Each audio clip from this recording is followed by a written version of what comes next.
I'm Samantha Burford with WBONTV.com. We're at the Madison County Fairgrounds, where the Madison County Women's Club is having their annual GOP event. Get everything you want, when you want it, and where you want it, on any mobile or digital device and viewable screen, including that big screen in your living room. Get it on the go, at night, or wherever you want it. 24/7, WBONTV.com. Learn it, love it, use it. Michael, give us an idea about why you're running for this very prestigious, candidacy. Well, thank you. Well, the Secretary of State is the chair of the State Board of Elections and the top elections official for the Commonwealth. I have a unique qualification for that. I think I'm the most qualified person to ever run for it. I have a national election law practice, represented the Vice President of the United States, Vice President Pence, the National Federation of Republican Women, the Republican Governors Association. So I have an expertise in this field and conservative credentials. I think I'd be a good fit for it. So what types of campaigning? You're coming to Madison County, and we're very happy to have you here. Thank you. What other types of events are you doing? Well, I've hit 50 counties already. I've been to every part of the state, from Perry County to McCracken County, and everywhere in between. And so I'm going to keep hitting every county I can, hitting Republican clubs, hitting Lincoln Day dinners. All right, so you told us you have lots of experience. What type of that experience do you think you'll bring to this job of secretary? Well, for one thing, I served for a year and a half on the State Board of Elections, the people who are responsible for running our elections, making sure they're secure, whether it's from Russia or whether it's from vote fraud. And so I'm in a good position with that expertise to bring that to ensure that the elections are run fairly and securely. Well, the biggest thing we need in Kentucky is a photo ID law to vote. I'm shocked that our surrounding states, our sister states, have this and we don't. With our history of vote fraud and vote corruption, it's an easy fix. It's an 80-20 issue. All the Republicans are for it, independents are for it, half Democrats are for it. We have a big target on our back, not having photo ID to vote. We need that. Well, initially I was on the Georgetown City Council for a couple terms, was elected to a couple terms, and that was just kind of wanting to be involved in the community. But our circuit judge in Scott County, Bourbon and Woodford, the whole circuit, retired. At that time, I had practiced law for about 8.5 years, and decided that I had enough experience that I felt like I could make a good contribution to the judicial system. So I enjoyed that. Quite honestly, I enjoyed the trial work. But one reason I decided to go ahead and move on to the Court of Appeals, or at least ask to be appointed, and of course now run an election, is because there's a big difference between the Court of Appeals and the trial court. The trial court, when the trial court makes decisions, is only making decisions for that one particular case. But on the Court of Appeals, as you all know, right now is a big time with the U.S. Supreme Court nominee going through the system. But even on the Kentucky Court of Appeals, the decisions we make apply statewide. And we've had some pretty significant cases come through the system, and I felt like it was important to have a good conservative viewpoint on the Court of Appeals, and so decided that was something I would go for. I was in the middle of my second term as a circuit court judge for Bourbon, Scott, and Woodford, but now I've been on the Court of Appeals for a year and a half. And the way it works is circuit court judges and Court of Appeals judges serve eight-year terms, and so Larry Van Meter served the first 2 years of his 8-year term, and that's when he moved on up to the Supreme Court. And then I've now served, which would be about 2 years of that 8 years. And so once the election's over with, assuming I win, then that would be a remainder of 4 years of the 8-year term. And then in 2022, of course, the term will be up again. So the way I look at things is judges aren't supposed to make law. They're supposed to basically interpret what the law is, whether it's the Constitution and you're making sure that you construe what the original intent was, versus, or if you're looking at legislation, a statute, in which the legislature's passed a statute and you're deciding what the legislature's intent was. Those are the types of disputes that we get involved with sometimes, and I think it's important that a judge doesn't make law. The judges basically make sure to interpret what the law is, and that is, in my mind, there's a big difference between those two. One thing that I think is important in my situation is I have a family. We've got 5 children. My wife and I live in Scott County, but we live in a good rural suburban area. And I think a lot of our district is made up of that kind of a district. And I think I've had the opportunity as a circuit judge in that area to know the issues that come before the Court of Appeals and have a perspective that really comes from that mindset. Congressman, tell us about tonight's event and how important it is for you to come to Madison County.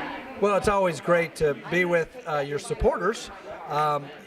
These are Republican women who have been supportive of our campaign and our work in Congress for a long time, so it's always good to be with loyal friends like this. Of course, as I said to them, I represent a lot of Democrats and independents who may not always agree with them and may not always agree with me, but we represent them just the same as we represent the ladies here as well. Right.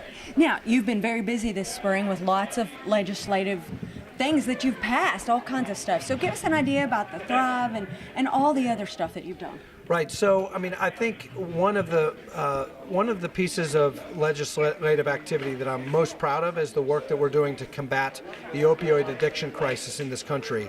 I had an opportunity to talk to the president soon after he was inaugurated.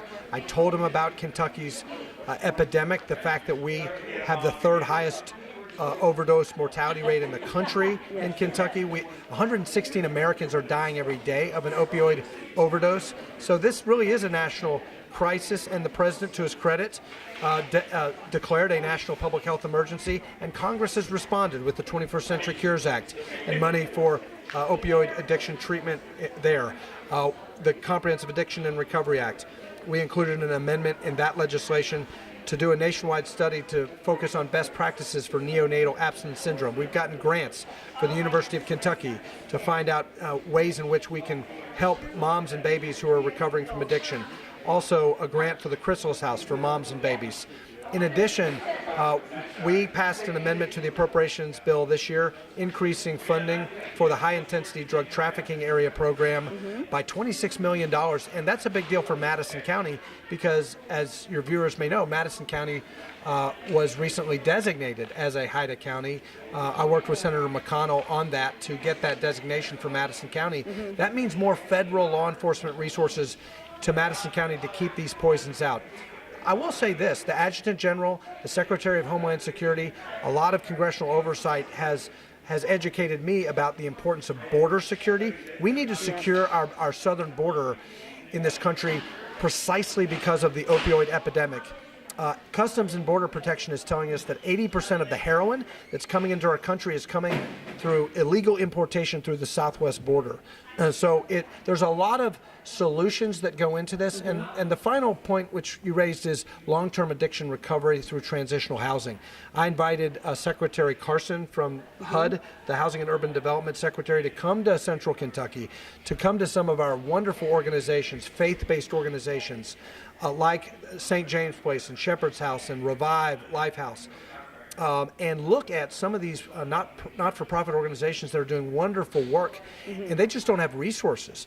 So I introduced a bill that would provide more resources for long-term transitional housing, for addiction recovery, job training, workforce development to help people get a second chance in life and really achieve kind of long-term sobriety, long-term reintegration into a productive life. Addiction-free, and in long-term recovery. We don't have enough resources there. We passed, the House of Representatives passed my bill, the Thrive Act, in a bipartisan way, and now we want the Senate to do the same so that we can bring more resources to Madison County. By the way, I've got to compliment Judge Taylor and the fiscal court for this vision of a recovery center associated with the jail. That's the right kind of thinking. I want to work with them to bring these resources. My bill would directly help that recovery center. Now, not only this, but you've done other things in Madison County that I think is very important. Let's talk about those topics. Yeah, $1 million grant for the EKU Scholar House for our veterans that are over at EKU. That was a community development block grant. And then a $350,000 grant for domestic violence prevention, Hope's Wings here in Madison County. I already talked about the HIDTA amendment and the HIDTA designation for more federal law enforcement resources. The Thin Blue Line Act, important in the wake of Daniel Ellis's murder. That really affected this community. It personally affected me, and I've become good friends with Eric, Daniel's brother, through that experience. And we need to stand up for our men and women in uniform who protect us and put their lives on the line every day. The Thin Blue Line Act would provide enhanced penalties for anyone who murders one of our law enforcement heroes. So these are directly in response to the needs of Madison County. We're also focused on EKU's aviation program. My goodness, this is a terrific opportunity for kids to get training. We've got a big pilot shortage, and we're working with EKU on more resources through the Appalachian Commission, a regional commission, to get more resources to help EKU in their aviation program. So there's a lot of things that we're working on. And then on the global level, jobs in the economy. I was going to ask that next about the tax cuts. Well, you know, the economy's booming. It's soaring. And I'm chairman of a subcommittee with oversight over the Department of Treasury and the Federal Reserve System. And I meet regularly with the chairman of the Fed, Jay Powell, and he told me in his professional life he's never seen an economy this strong. We're looking at 4% economic growth this quarter, the lowest unemployment in Kentucky in 42 years, highest business confidence, highest consumer confidence in a generation, higher wages. Wages are going up in this country because more jobs are being created, and so employers are looking for labor, and therefore they're raising wages. And the tax cuts are a big part of that. Regulatory relief is a big part of that. Tax cuts are really stimulating our economy. And so our agenda is working. We are making this country more prosperous. We are giving more Americans more hope and opportunity. And I think there's so much more optimism in this country as a result of this strong economy. I'm Samantha Burford with WBONTV.com. For more great stories like these, check us out on the website, Facebook, and Twitter.